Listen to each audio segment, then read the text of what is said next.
Oh, hi.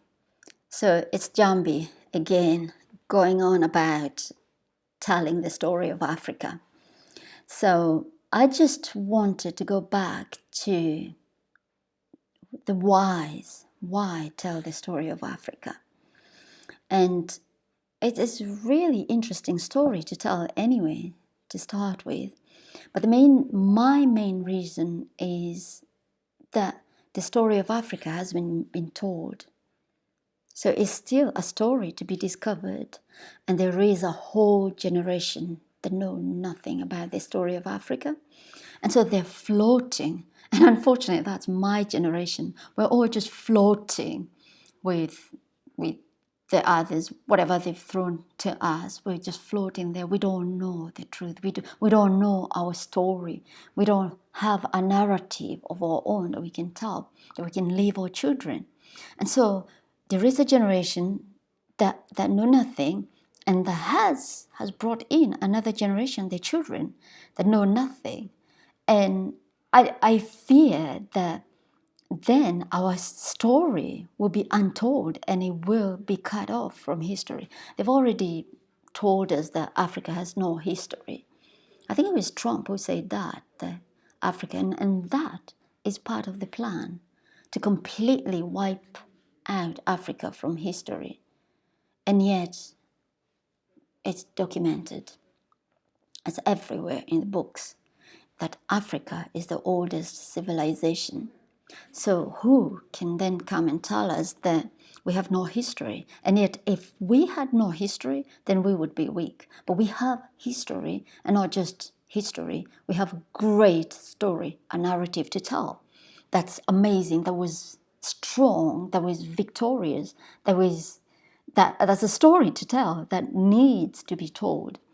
So I really need to bring this story out, and I have self-declared tutor. I've declared myself as an educator to educate myself, first of all, to educate my country, to educate my generation about the story of Africa, because I think it's a great story to be told. It's not the greatest on earth, but it is an important story to be told. So this African story always goes back to that meeting, that conference in Berlin, Germany in 1884. And all these European countries, there were 14 of them, met, the leaders met, and they sat on those tables as they discussed. What did they discuss? How they were going to benefit, deal, steal, colonize, take over Africa without fighting between themselves. Because what was going on before the conference was that Europeans were still exploring, they were still trading between themselves, and between even with Africans and with the Arabs in the north. They were still trading, but they were mainly on the coast, along the coastal areas, because they wanted to go to the Americas, they wanted to go to Asia, to China. So they really never went internal of Africa.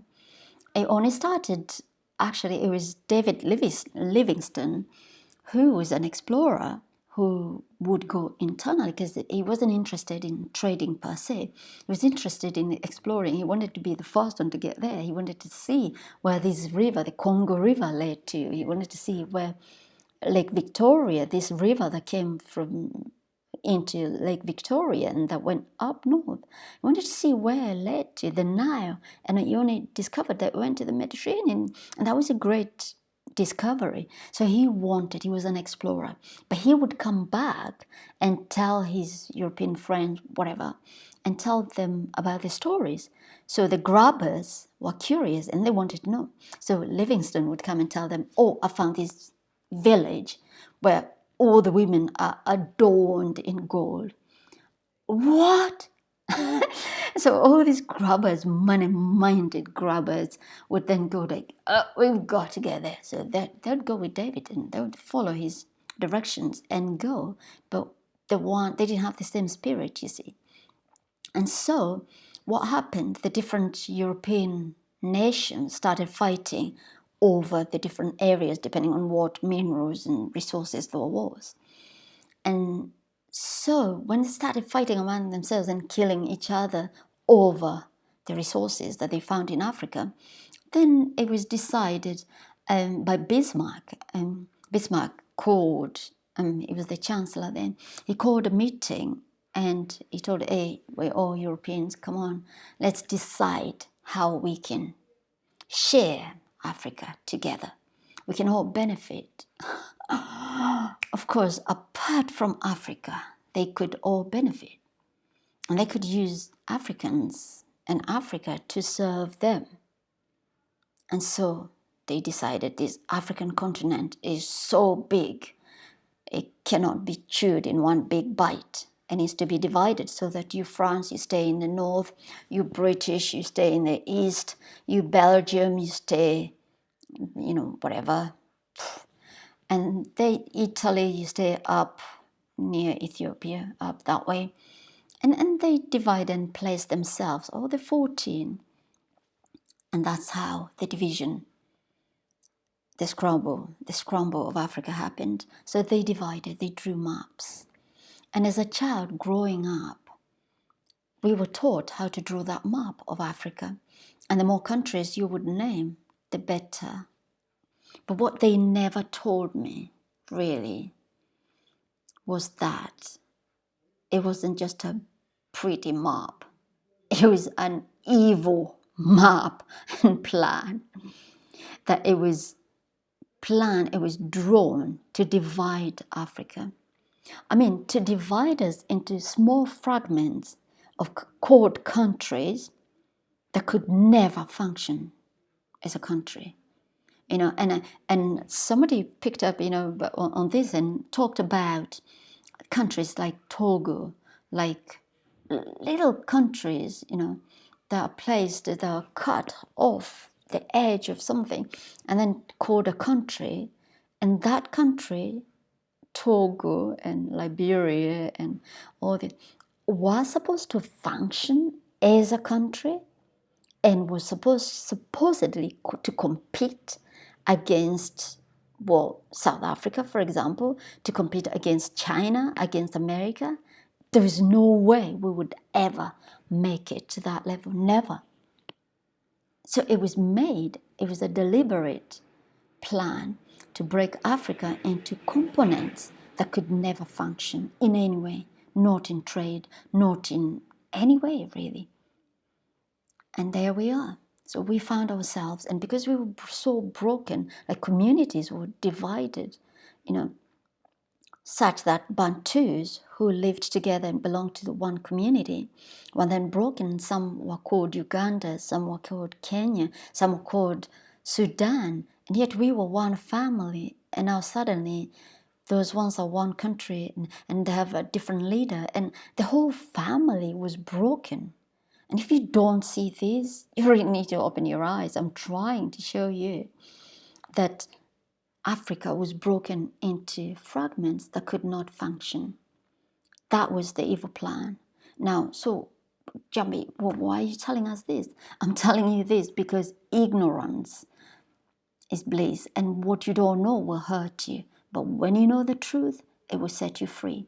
And if you know, then you can plan, then you can think differently. I'm trying to change your thinking, because if I can successfully change your thinking, then I know the next generation can have a better life. Then I know by the end of our generation, we could change something. And that's what I'm trying to communicate as why I'm making these videos, because I did not know. I never knew. I was never taught. Or maybe I missed a class. I did not know. And there is a generation that does not know either. And that's dangerous. So I want everybody to understand. So in that meeting, so they drew maps, they broke Africa into little fragments, and they allocated themselves in the various areas. And then they went there over a period of a few decades. They took all the resources, and then they broke the actual family. Even what was left within those boundaries was broken. So I go back to my country, which is Kenya, which was broken in so many pieces. We were already tribes. We lived in peace. We knew how to live with each other. We knew how to function. And they took all the men. They took them to war to fight World War One. They took them to Burma. They took them to Japan to fight. And most of them, a lot of them were killed. But when the British were counting the 11,000 that were killed in Mau Mau, they didn't really remember to count the ones that they sent to war and the ones that they promised that if you go fight for us, fight the Germans in Tanganyika for us, we will reward you. We'll give you land. But the land was already ours, so you're not technically giving it to us, you're just giving us back our land. So the men, they valued that and they went. Anyway, this is not like they had a choice. So they went to war. A lot of them were killed. But the few that came back, they come back. They're like, where's our land? We lost our... They found their wives were taken to the areas where they couldn't function with their kids, and their land was taken, so they had no life, and the land was not given back to them. But the British army that went to fight, they were given land. They were actually given an envelope full of soil, and wherever that soil matched, let's say they took an envelope full of soil from the Rift Valley, wherever that area tested, your soil was tested against, you would go and you could have as much land as you wanted.